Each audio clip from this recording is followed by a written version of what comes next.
লোভনীয় এই বারবিকিউ রেসিপিটিকে বাসায় তৈরি করতে চান তাহলে আজকের ভিডিওটি আপনার জন্য। আসসালামু আলাইকুম সবাইকে, সবাই কেমন আছেন? আশা করি সবাই ভালো আছেন। তো আজকে আমি বারবিকিউ উইংসের রেসিপি আপনাদের মাঝে শেয়ার করলাম। প্রথমে আমি 1 কেজি উইংস নিয়েছি, ভালো করে ধুয়ে এখন কাটিং করতেছি। আমার উইংসের সাইজগুলো একটু বড় ছিল, তো দেখতেই পাচ্ছেন কত বড়। আমার উইংসগুলো কাটা শেষ হয়ে গেছে, এখন আমি টেন্ডারাইজার করে নিব।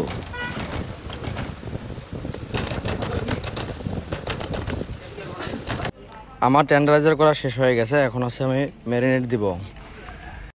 তো 1 কেজি উইংসের জন্য আমি 100 গ্রাম পানি নিয়ে নিলাম। এরপরে হচ্ছে 10 গ্রাম আদা রসুন দিব, 10 গ্রাম গুঁড়ো মরিচ দিব। আপনারা এর আগে চিকেন ফ্রাইয়ের ম্যারিনেট করা দেখছেন, তো আজকে উইংসের ম্যারিনেটটা দিলাম। আপনারা অনেক রিকোয়েস্ট করছেন সেই জন্য। এখন হচ্ছে আমি বারবিকিউ মশলা দিব।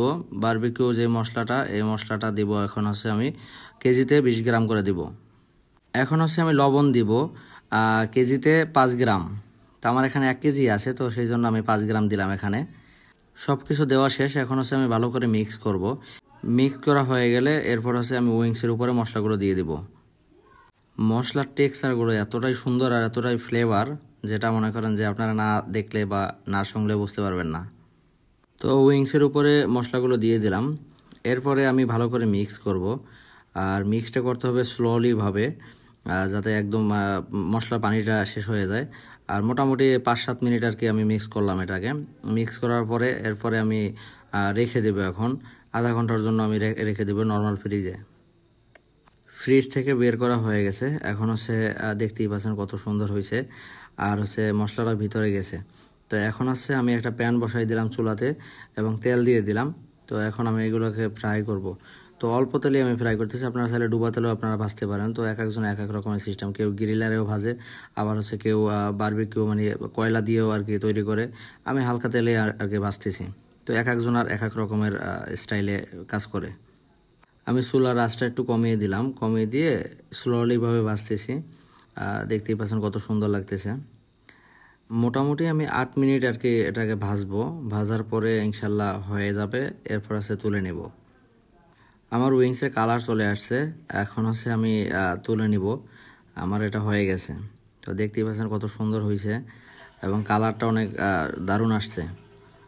আজকের ভিডিও দেখে আপনারাও বাসাতে তৈরি করতে পারবেন এরকমের বারবিকিউ উইংস, যেটা একবার খাইলে আর একবার খাইতে ইচ্ছে করে। ঠিক আছে, তো এটা একদমই জুসি ছিল, যেটা মানে দেখলে হয়তো বা বুঝবেন আপনারা।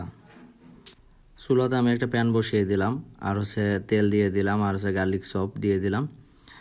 তো এখন হচ্ছে আমি বারবিকিউ করব, সেই জন্য তো যখন রসুনটা ব্রাউন কালার চলে আসবে তখন আমি চিলি সস আর বারবিকিউ সস দিয়ে দিব, আর হালকা করে একটু চিলি ফ্লেক্স দিব। যেটা আর কি অনেকে ঝাল পছন্দ করে, অনেকে করে না। তো আমার জায়গায় আমি মোটামুটি একটু ঝাল পছন্দ করি, সেই জন্য আর কি চিলি ফ্লেক্স দিয়ে দেবো হালকা পরিমাণে। সব কিছু দেওয়া শেষ হয়ে গেছে, এখন হচ্ছে আমি ভালো করে মিক্স করে নেব। মিক্স হয়ে গেলে এরপর হচ্ছে আমি ফ্রাই করা যে উইংস, এই উইংসগুলো এটার ভিতরে দিয়ে দিব। প্যানের ভিতরে উইংসগুলো দিয়ে দিব। দিয়ে দেওয়ার পরে এরপর ভালো করে মিক্স করব, প্রত্যেকটা উইংসের গায়ে যাতে আমার এই সসটি লাগে। আর একটা কথা, অনেকেই আমার কাছে মেসেজ করেন যে ভাই মশলাগুলো কোথায় পাবো, মশলাগুলো কোথা থেকে আনেন।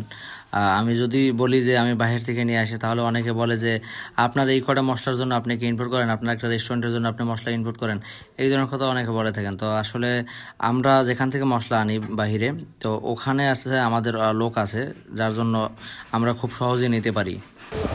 আমার চিকেন রেডি হয়ে গেছে, দেখতেই পাচ্ছেন বারবিকিউ উইংসগুলো কত সুন্দর। রেস্টুরেন্টে আমরা এভাবেই বারবিকিউ উইংস তৈরি করে থাকি। আপনারা আজকে ট্রাই করে দেখবেন বাসাতে, বা অন্যদিন ট্রাই করে দেখবেন, ইনশাল্লাহ আশা করি অনেক ভালো হবে। ধন্যবাদ সবাইকে আমার ভিডিওটি দেখার জন্য। যদি ভালো লাগে তাহলে অবশ্যই লাইক কমেন্ট শেয়ার করবেন। আপনার একটা শেয়ারের মাধ্যমে আমার এই ভিডিওটা আরও 10 জনের কাছে পৌঁছে যাবে, তারা দেখেও শিখতে পারবে আমার এই রেসিপিটি। তো অসংখ্য ধন্যবাদ সবাইকে। আসসালামু আলাইকুম।